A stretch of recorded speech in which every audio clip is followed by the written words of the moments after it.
I am Marcus Reynolds, 45 years old, a successful entrepreneur and lawyer from New York. But this story originates from the Texas ranch my family once owned. My parents abandoned me right after birth, then stole my disability benefits for years, forcing me to fight on my own to reclaim what rightfully belonged to me. That's why I chose the perfect moment to confront them. Emily Donovan's wedding, Patricia's daughter, where no one wanted to stand near the black woman who had arrived very early. Security, remove this woman immediately. Patricia Donovan's voice sliced through the outdoor gathering, her diamond bracelet glinting as she pointed. I will not allow some intruder to ruin our celebration. Denise Harper stood firm. Ma'am, there's a misunderstanding here. Misunderstanding? Patricia leaned in, whispering harshly. This ranch is worth $30 million. These guests are from long, established Texas families. You don't belong here. Denise kept her composure. I understand. But let's clear this up. The nerve. Patricia snapped at the guards. Take her away before she causes trouble. Denise walked toward the barn path she knew so well, stepping over hidden roots that would trip others. The ranch manager paused mid-conversation. That's, he muttered. Patricia spun around. What did you say? The manager flushed, fiddled with trays, stealing glances at Denise. Patricia noticed the odd staff reactions. Servers whispering, pointing discreetly. The veteran ranch hand removed his cap as Denise passed, then averted his eyes from Patricia. Why is everyone acting so strange? Patricia grumbled.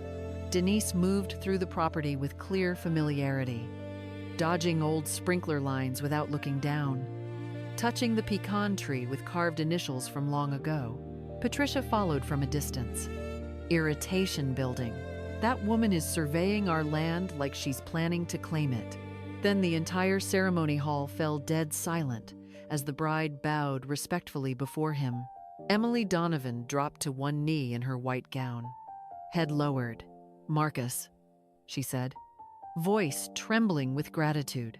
The crowd gasped, frozen, in shock.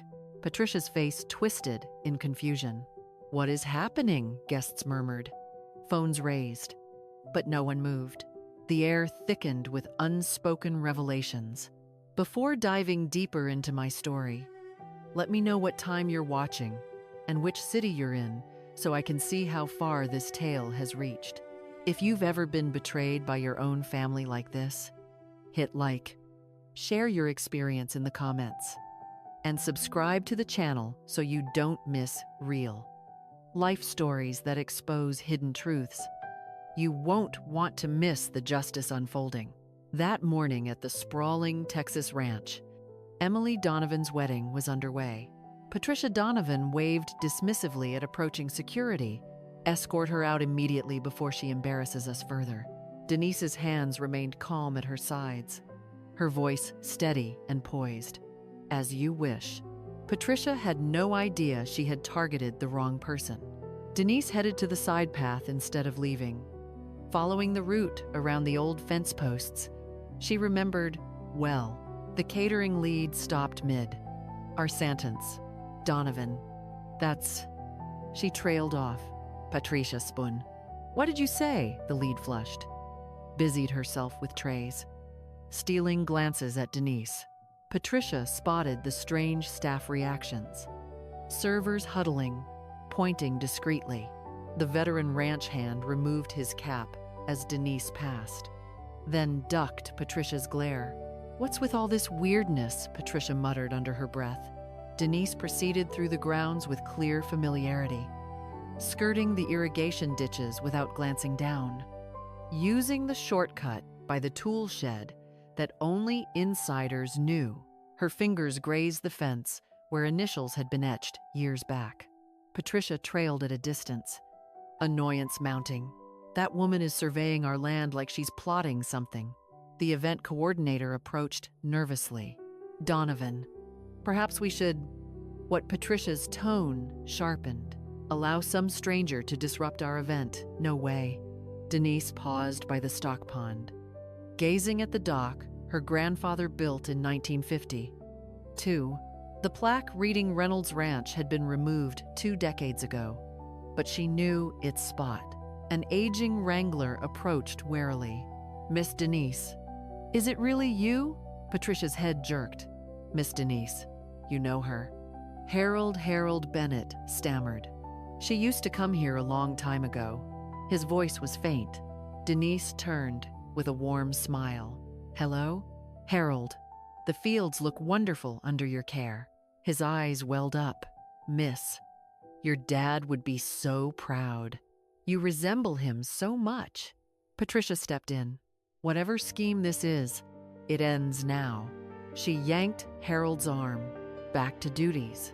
Denise observed quietly, poise unbroken, as Patricia treated the old man like property. More workers began recognizing her. Murmurs spreading in the back areas. The head cook looked ready to faint. Assistants clutching arms, whispering concerns. "What's wrong with everyone today?" Patricia demanded. The planner cleared his throat. "Donovan, the vows begin in an hour. Let's prepare." "Not until this is resolved." Patricia jabbed a finger at Denise. "She's unsettling the whole team. They can't focus." Denise resumed her tour, knowing which barn doors creaked, where the hidden well sat behind the hay bales, which window offered the best sunset view over the plains. This knowledge alarmed the staff more than Patricia's threats ever could. Patricia misinterpreted their fear. See, even they sensed something off about her. Denise halted at the main house's rear entrance. The doorknob still bore her family's mark, though filed down. She traced the faint letters. Harold watched from afar, his face a mask of guilt and sorrow. The tension was rising, and Denise Harper remained at its core. "This is enough." Patricia stormed across the patio, boots clicking on stone. "Guards, remove her from the property this instant." 2 guards approached Denise reluctantly. "Ma'am, come with us." Denise rose smoothly from the bench. Patricia's voice boomed across the yard. "No crashers at our family event." The gall of some people, nearby guests, stared, conversations halting. "Is she a problem?" Susan Whitaker asked, adjusting her pearl earrings. Patricia seized the chance. She wandered in, uninvited. "Acts like she belongs." Her laugh brittle, "As if we'd associate with her kind." The phrase hung poisonously. Denise walked to the exit. Guards flanking. Back straight. Dignity intact. "Good riddance," Gerald Preston said loudly. "No respect for property lines." His wife nodded. Such boldness. Entering private land like she owns it. More guests joined the harsh criticism, probably looking for free food or planning to steal gifts. Should have called the cops right away. Denise paused at the gate, turning to scan the crowd, noting who spoke, who stayed silent, who looked away in shame. Patricia noticed the careful observation. "What are you staring at?" "Our guests." "Just observing the gathering." Denise's tone smooth. "Observing?" Patricia reddened. "You mean intimidating? Making folks uncomfortable?" The photographer lowered his camera nervously. He'd captured the entire confrontation. Sensing these images might matter later. "Delete those shots," Patricia ordered. "No recording this embarrassment." "Yes, ma'am." He scrolled but kept them. Denise noted this keenly. Her instincts logged every detail. Harold watched from the bushes, twisting his cap. Other staff peered from windows, faces guilty. "Why all the staring?" Patricia yelled. "Get back to work. All of you." They scattered but kept glancing back. Their discomfort was obvious. Susan approached Patricia. "Who was that woman? The staff seems terrified." "Some delusional person who thinks she belongs with decent society." Patricia's voice dripped contempt. The audacity to walk onto private property uninvited. How did she even get past the gate? Probably climbed the fence. People like that have no respect for boundaries. Denise reached the main entrance. The iron gates bore the Reynolds crest, commissioned by her great-grandfather in 1920. She touched the metal scrollwork. The guard noticed, face paling. "Ma'am, we should go." Denise studied the brass plate welded over the original name. The cover job sloppy, done in haste 20 years ago. Behind her, wedding guests continued their satisfied chatter about removing the intruder. They congratulated themselves on protecting their circle. Patricia addressed the crowd like a victorious general. "Ladies and gentlemen, please forgive the disruption. Some people simply don't understand their place in society." Applause rippled through the elite. Denise stepped through the gates but went to her car parked across the street, opened the trunk, retrieved a leather briefcase. The guard stepped back. "Ma'am, what's in the case?" "Documentation." She walked back toward the gates purposefully. The real confrontation was about to begin. Mid-morning, as the outdoor reception kicked off, Marcus kept watching from the shadows. Denise ventured deeper into the property, brushing past legacy details. The Reynolds family wine cellar, hidden behind the old oak. The stone bench, where her grandfather once sat telling stories. Harold Bennett greeted her discreetly, tears in his eyes as he whispered, "Miss Denise, you're finally back after all these years." Patricia followed close behind, heels sinking into the grass, calling security again with sharp words about strange intruders disrupting the day. Other workers recognized her one by one, whispering about the 20-year deception history, how the Reynolds name had been erased from records, but not from memory, heightening the mystery with every hushed conversation. Family drama escalated when Ryan, the groom, spotted Denise near the pond and joined the belittling. His voice loud enough for nearby guests to hear. "Who let her in? This is supposed to be a private event." He laughed dismissively, turning to his friends. "Some people just don't know their place." Denise didn't flinch. She simply continued walking, steps measured, face calm. Ryan's words stung the staff, who knew the truth, and Harold's expression darkened with anger. He dared not voice yet. Patricia, sensing the growing unease, doubled down, ordering the guards to keep a closer eye. But the whispers only grew louder among the workers who had served the Reynolds family for decades. Denise paused at the old windmill, touching the rusted metal her father once repaired. And Harold couldn't hold back anymore.